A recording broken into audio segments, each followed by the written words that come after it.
Un enfant ne peut trouver son plein épanouissement sur le plan psychologique, physiologique, mais également sur le plan social, sur le plan de la filiation, de la généalogie, que lorsqu'il a un papa et une maman. Politique.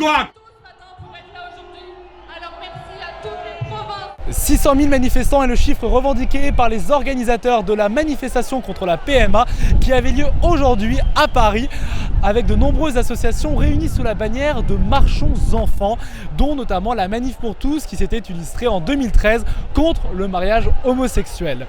Les manifestants s'opposent au projet de révision de la loi bioéthique soutenu par le gouvernement. On constate que la nature va dans ce sens-là, c'est Dieu qui nous a donné la nature, donc on protège la nature. La nature, c'est un papa et une maman. C'était important pour moi et mes enfants de venir à cette manifestation, puisque nous voyons un projet législatif qui nous semble très inquiétant pour l'avenir de la famille en France, qui est l'extension de la procréation médicalement assistée à des femmes, à des couples lesbiens. Et donc la possibilité, demain, si cette loi est effectivement adoptée, de faire naître des enfants orphelins de père, définitivement, et pour l'éternité. Bien sûr que deux femmes peuvent élever seul un enfant. On fait pause.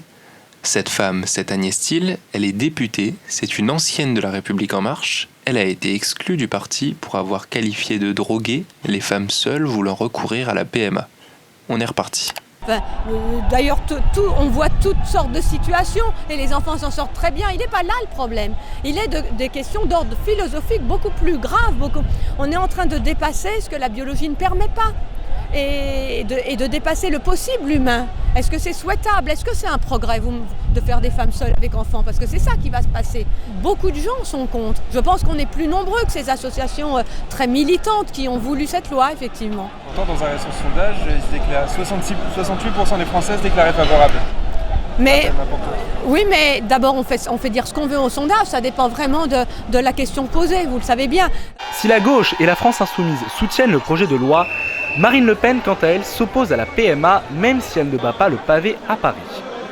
Du côté des Républicains, le parti de la droite sévèrement battu aux élections européennes, on se fait plus discret sur la question de manifester ou non, contrairement en 2013, lors des manifestations contre le mariage homosexuel.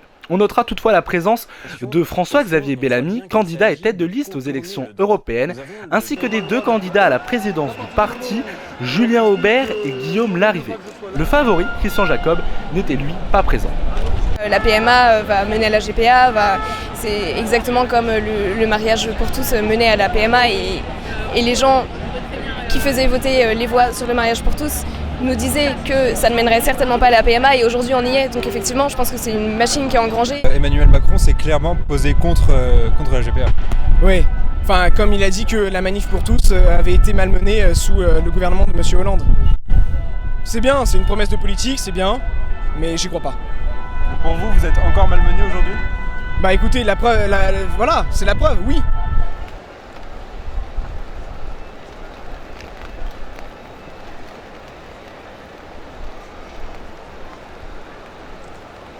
Nous attendons du gouvernement des messages forts qui nous montreront que votre présence ici n'aura pas été ignorée, n'aura pas été méprisée et qu'elle aura été écoutée.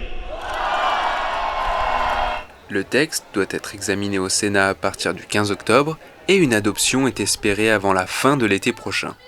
En France, un enfant sur 30 a été conçu par PMA en 2018.